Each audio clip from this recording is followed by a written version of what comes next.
Europe के जिन देशों ने भी इतिहास में भारत को नजरअंदाज किया, अब उन्हें भारत की ताकत और भारत का महत्व दोनों समझ में आ गया। आपको जानकर आश्चर्य होगा कि यूरोप इस समय सबसे कमजोर हालात में है और भारत अपने नीतियों की वजह से काफी मजबूत है। बता दें कि इस समय यूरोपीय यूनियन में राजनीतिक अलगाव का खतरा उत्पन्न हो गया और यह सब कुछ हुआ ट्रंप के आने के बाद से। खबर कुछ ऐसी है कि अमेरिका के राष्ट्रपति ट्रंप ने फिनलैंड के राष्ट्रपति के साथ मुलाकात के दौरान कुछ ऐसा बयान दिया, जिसके बाद यूरोप के अंदर एक अलग ही झगड़े की शुरुआत हो गई। दरअसल अमेरिका के राष्ट्रपति ट्रंप ने कहा कि स्पेन को नेटो की सदस्यता से बाहर निकाल देना चाहिए और ट्रंप के इस बयान के बाद अचानक से नेटो में एक नए टकराव की शुरुआत हो गई। अब सवाल है कि ट्रंप ने आखिर स्पेन को नेटो से बाहर निकालने की बात क्यों कही?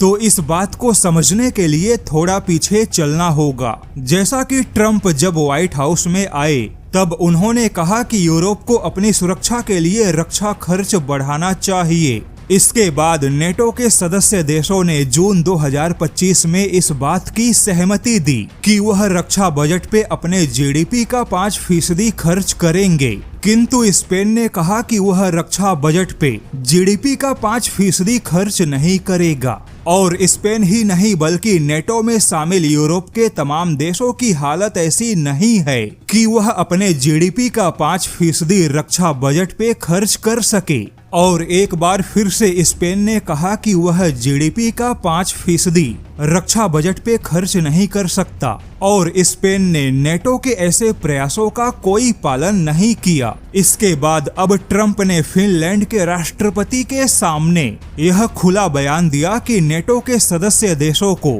स्पेन की सदस्यता पर पुनः विचार करना चाहिए और ऐसे देशों को अमेरिका टैरिफ लगाकर आर्थिक सजा देगा। अब ट्रंप के ऐसे बयान के बाद यूरोपियन देशों की हालत खराब हो गई। वहीं ट्रंप के ऐसे बयान के बाद यूरोप के तमाम देशों ने आर्थिक और तकनीकी मोर्चे पर अमेरिका के बजाय भारत को महत्व देने की बात कही। यूरोपियन देशों ने कहा कि ट्रंप अपनी हर बात मनवाने के लिए हर बार व्यापार की धमकी देते हैं, जबकि अपने मित्र या साझेदारों को ऐसी धमकी देना ना तो सही कूटनीति है ना ही सही तरीका है।